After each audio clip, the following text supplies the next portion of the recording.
رب العالمین والصلاة والسلام علی سید الانبیاء والمرسلین نبینا محمد خاتم النبیین وعلی آلہ الطیبین الطاہرین واصحابہ الغر المیامین ومن تبعہم بإحسان الی یوم الدین. اما بعد. معزز سامعین و ناظرین، السلام علیکم ورحمۃ اللہ وبرکاتہ. میں اس پروگرام میں شرکت کرنے والے تمام بہن بھائیوں، عزیزوں اور عزیزات کو خوش آمدید کہتا ہوں، اور اللہ رب العزت کی بارگاہ میں دعا گو ہوں کہ اللہ سبحانہ و تعالی دین کا علم سیکھنے اور سکھانے کے حوالے سے ہمارا اس پروگرام میں شرکت کرنا قبول و منظور فرمائے، اور ہمیں علم نافع عطا کرے اور عمل صالح کی توفیق عطا فرمائے، اور اللہ تعالی ہمیں ان تمام انعامات سے نوازے جن کا اللہ رب العزت نے دین کو سیکھنے اور سکھانے والوں کے ساتھ وعدہ کیا ہے. آج کا ہمارا درس الفقہ الاسلامی سے ریلیٹڈ ہے، اور اس سلسلے میں ہم جو کتاب پڑھ رہے ہیں وہ ہے الوجیز فی فقہ السنت والکتاب العزیز. یہ ایک بڑی جامع کتاب ہے، اور جو بڑی تحقیق کے ساتھ صاحب کتاب نے مرتب کی ہے. اور ہم نے گزشتہ درس میں نماز کے شروط کے بارے میں ذکر کیا تھا کہ نماز کی صحت کے لیے کیا شرائط پائی جانی لازمی ہیں جن کے بغیر نماز نہیں ہوتی. اور آج صاحب کتاب نے جو عنوان قائم کیا ہے وہ ہے صفت الصلاۃ. صفت الصلاۃ یعنی نماز کا طریقہ. یہ ٹائٹل ذکر کر کے صاحب کتاب نے محدث زمان علامہ ناصر الدین البانی رحمۃ اللہ علیہ، جو کہ اسی صدی میں چند سال پہلے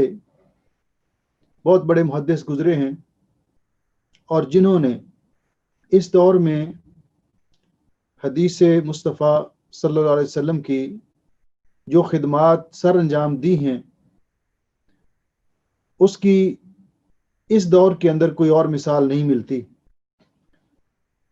اس قدر اللہ رب العزت نے ان کو شرف قبولیت عطا کیا، اور ان کو ان کے اس کام کو اللہ رب العزت نے اس میں اتنی برکت ڈالی کہ آج جو بھی یہ معلوم کرنا چاہتا ہے زیادہ تر کہ لوگوں کا یہی طرز عمل ہے، اور بعد میں آنے والے لوگ انہی کی جو تحقیق ہے اسی کی طرف دیکھتے ہیں. تو آپ اکثر احادیث کے آخر میں پڑھتے ہوں گے کہ اس حدیث کو قال الالبانی صحیح، کہ یہ صحیح ہے، یہ حدیث حسن ہے، یہ حدیث ضعیف ہے. تو بعد میں آنے والے زیادہ تر انہی کی تحقیق پر اعتماد کرتے ہیں. تو انہوں نے امت پر ایک بہت بڑا احسان یہ بھی کیا ہے کہ جہاں حدیث پاک کی اتنی بڑی خدمت کر کے صحیح اور ضعیف حدیث کو الگ کر دیا، اور لوگوں کو یعنی علی وجہ البصیرت پوری تحقیق کے بعد بتایا کہ یہ حدیث صحیح ہے، یہ حدیث ضعیف ہے، یہ موضوع اور من گھڑت ہے. وہاں انہوں نے ایک مسلمانوں پر احسان کرتے ہوئے ایک کتاب مرتب کی ہے نماز کے بارے میں، تو جس کا نام انہوں نے رکھا ہے صفت صلاۃ النبی کأنک تراہا. نبی اکرم صلی اللہ علیہ وسلم کی نماز جیسے کہ آپ اپنی آنکھوں سے دیکھ رہے ہیں. اور اس میں انہوں نے بڑی تحقیق کے ساتھ صحیح حدیث جمع کی ہیں. ایک جلد کے اندر یہ کتاب ہے، اور بعض نے اس کو یعنی 2 جلدوں کے اندر بھی شائع کیا ہے. تو یہ صاحب کتاب نے اسی کا خلاصہ یہاں اپنی کتاب کے اندر ذکر کیا. اسی لیے حاشیے کے اندر لکھا ہے کہ جب یہ ٹائٹل قائم کیا ہے صفت الصلاۃ کہ نماز کا طریقہ، تو حاشیے میں لکھا ہے کہ ملخصۃ من صفت صلاۃ النبی صلی اللہ علیہ وسلم للالبانی، کہ یہ خلاصہ ہے اس نماز کے طریقے کا جو محدث دوراں محدث شام علامہ البانی رحمۃ اللہ رحمتاً رحمہ اللہ رحمتً واسعہ، ان کی کتاب کا یہ خلاصہ ہے، یعنی اس کو تلخیص کر کے انہوں نے یہ نماز کا طریقہ یہاں ذکر کیا ہے۔ اس کو سیکھنا ہر مسلمان کے لیے ضروری ہے، اس لیے کہ رسول اکرم صلی اللہ علیہ وسلم کو اللہ رب العزت نے دنیا کے اندر مبعوث اسی لیے کیا ہے کہ آپ ہمیں عقائد، عبادات اور معاملات اور تمام تر شعبہ زندگی میں جو ہمیں معاملات اور مسائل پیش آتے ہیں ان کے بارے میں ہماری رہنمائی کریں۔ اسی لیے یہ علماء نے اصول بیان کیا ہے کہ اسلام کی بنیاد دو چیزوں پر ہے۔ اسلام کی اصل اور اساس بنیادی طور پر دو چیزوں پر ہے اور باقی امور ان کے تابع ہیں۔ پہلی اصل اور اساس یہ ہے اللہ نعبد الا اللہ، کہ اللہ سبحانہ و تعالی نے ہمیں اپنی عبادت کے لیے پیدا کیا ہے۔ تو پہلی اصل اور بنیاد یہ ہے کہ ہم صرف اور صرف اللہ کی عبادت کریں۔ عبادت کی کوئی قسم بھی، خواہ وہ نماز ہو، رکوع اور سجدہ ہو، نظر و نیاز ہو، دعا ہو، کوئی بھی عبادت کی قسم ہے، وہ اللہ کے علاوہ کسی اور کے لیے جائز نہیں۔ تو پہلی اصل اور بنیاد یہ ہے کہ ہم صرف اور صرف اللہ کی عبادت کریں۔ یہ عبادت ہر قسم کی یہ اللہ تعالیٰ کا حق ہے۔ اور آپ یہ بات اچھی طرح جانتے بھی ہیں کہ اللہ رب العزت نے قرآن پاک میں یہ اعلان کروایا، قل، فرما دیجئے، ان صلاتی و نسکی و محیای و مماتی للہ رب العالمین، کہ میری نماز، ان صلاتی و نسکی، اور میری ہر قسم کی عبادات اور قربانی، و محیای، میری زندگی، و مماتی، اور میری موت، للہ رب العالمین، سب کچھ اللہ رب العالمین کے لیے ہے، لا شریک لہ، اس کا کوئی شریک نہیں۔ اور پھر آپ جانتے ہیں کہ عمومی طور پر عبادت کی جو قسمیں بیان کی جاتی ہیں وہ تین قسمیں ہیں۔ ایک قولی عبادت، وہ عبادت جو ہم زبان کے ذریعے کرتے ہیں، مثلا کلمہ شہادت کا اقرار ہے، ذکر ہے، دعا ہے، قرآن پاک کی تلاوت ہے، جو بھی عبادات زبان کے ساتھ کی جاتی ہیں، ایک قسم اس کو کہتے ہیں قولی عبادت۔ اور دوسری بدنی عبادت، وہ عبادت جس کے اندر بدن کی حرکات شامل ہیں، مثلا رکوع کرنا، سجدہ کرنا، بدن مشقت اٹھاتا ہے روزہ رکھ کر، اسی طرح حج کرنا۔ تو یہ عبادات ان کو کہتے ہیں بدنی عبادات۔ اور تیسری قسم کی عبادات مالی عبادات۔ تو مالی عبادات میں کیا ہے؟ جس میں مال خرچ ہوتا ہے، زکوٰۃ، صدقہ و خیرات اور دیگر وہ معاملات جن کے اندر مال خرچ ہوتا ہے۔ تو یہ ساری عبادات صرف اور صرف اللہ سبحانہ و تعالیٰ کے لیے ہیں۔ اسی لیے جب ہم نماز کے اندر التحیات پڑھتے ہیں تو کبھی آپ نے اس کے معنی پر غور کیا کہ اس کا مطلب کیا ہے؟ التحیات للہ والصلوات والطیبات۔ تو التحیات سے مراد قولی عبادات، ہر قسم کی قولی عبادات للہ، اللہ کے لیے ہے۔ والطیبات، اس سے مراد مالی عبادات۔ والصلوات، التحیات للہ والصلوات والطیبات، والصلوات سے مراد بدنی عبادات اور الطیبات سے مراد مالی عبادات۔ تو کس کے لیے ہیں؟ آپ ذرا اس کو ریپیٹ کریں، التحیات للہ والصلوات والطیبات، کہ یہ ساری عبادات کس کے لیے؟ اللہ کے لیے ہیں۔ اس لیے اسلام کی پہلی اصل اور بنیاد یہ ہے کہ عبادت صرف اور صرف اللہ کی جائے، اللہ نعبد الا اللہ، کہ ہم صرف اللہ کی عبادت کریں۔ اور دوسری اصل اور بنیاد یہ ہے اللہ نعبد اللہ الا بما شرع اللہ، ہم اللہ کی عبادت صرف اور صرف اس طریقے کے مطابق کریں جو اللہ رب العزت نے ہمارے لیے مقرر کیا ہے، اس لیے کہ اللہ رب العزت نے ہماری تخلیق کا، انسانیت کی، انسانوں کی، جنوں کی تخلیق کا مقصد بیان کرتے ہوئے فرمایا وما خلقت الجن والانس الا ليعبدون، میں نے جنوں اور انسانوں کو صرف اور صرف اپنی عبادت کے لیے پیدا کیا ہے، اور عبادت کا طریقہ سکھانے کے لیے اللہ تعالیٰ نے ہر دور میں ہر امت کی طرف انبیاء اور رسل علیہم السلام کو مبعوث کیا تاکہ ان کے بتائے ہوئے طریقے کے مطابق ہم عبادت کریں، اسی لیے ان کی اطاعت اور فرمانبرداری ہم پر فرض قرار دی، اس لیے کہ عبادت کے لیے، قبولیت کے لیے یہی دو بنیادی شرطیں ہیں کہ عبادت خالصتاً اللہ کے لیے ہو،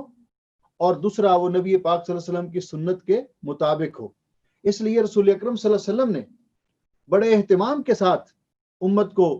عبادات کے طریقے سکھائے۔ مثال کے طور پر نماز ہے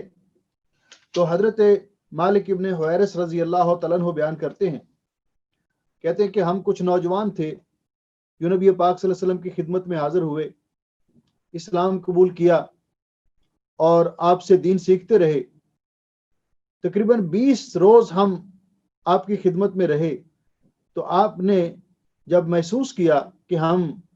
اپنے وطن کو جانے کا ہمارے دل میں اشتیاق ہے، تو آپ نے پوچھا کہ آپ کے رشتہ دار پیچھے کون، یعنی اپنے آپ کے پیچھے کون ہے؟ تو ہم نے جب بتایا تو نبی علیہ السلام نے ہمیں یہ باور کروانے کے بغیر آپ نے ہمیں کہا کہ اب آپ اپنے وطن میں پلٹ جائیے اور وہاں جا کر اپنے لوگوں کو دین کا طریقہ سکھائیے، اور ساتھ ان کو یہ فرمایا کہ صلو کما رأیتمونی اصلی،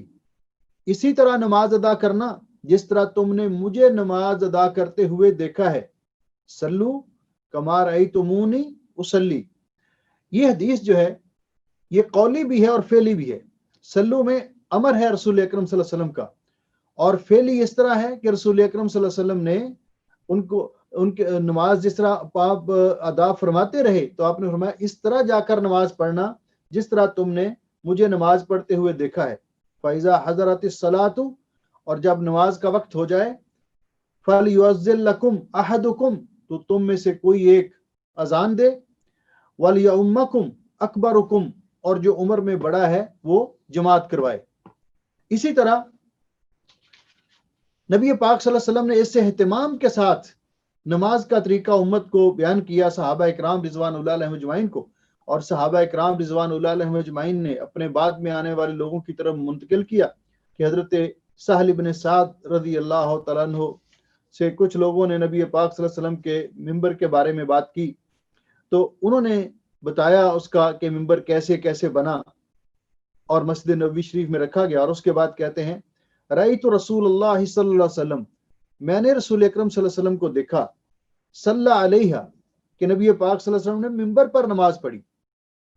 کیسے؟ کہتے کبر وہو علیہ، کہ آپ نے ممبر پہ کھڑے ہو کر، یعنی ممبر کی سیڑھی پہ کھڑے ہو کر آپ نے اللہ اکبر کہا اور نماز شروع کی۔ ثم رکع وہو علیہ،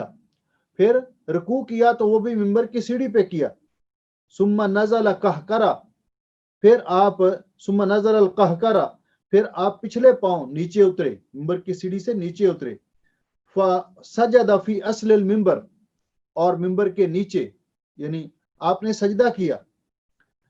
ثم عاد، پھر اسی طرح آپ نے باقی نماز جو جتنی رکعت آپ پڑھنا آپ چاہتے تھے آپ نے پڑھی، اور اس کے بعد ثم فلما فرغ، جب آپ نے نماز پڑھ لی، اقبل علی الناس، تو آپ لوگوں کی طرف متوجہ ہوئے، آپ لوگوں کی طرف آپ نے رخ کیا اور لوگوں کو مخاطب کیا۔ فقال، تو آپ نے فرمایا یا ایھا الناس، اے لوگو، ایھا الناس، اے لوگو، انما صنعت ھذا، میں نے ممبر پر کھڑے ہو کر اس لیے نماز پڑھی ہے، یعنی یہ میں نے عمدن ممبر پہ کھڑے ہو کر نماز پڑھی اس لیے لتعتموا، تاکہ تم میری اقتداء کر سکو، یعنی میری نماز کو اچھی طرح دیکھ سکو تاکہ تم اس طرح نماز ادا کر سکو، وَلَتَعَلَّمُوا صَلَاتِي، اور تاکہ تم میری نماز کا طریقہ سیکھ سکو۔ تو اس قدر اہتمام کے ساتھ تو نبی پاک صلی اللہ علیہ وسلم کی نماز کا جو طریقہ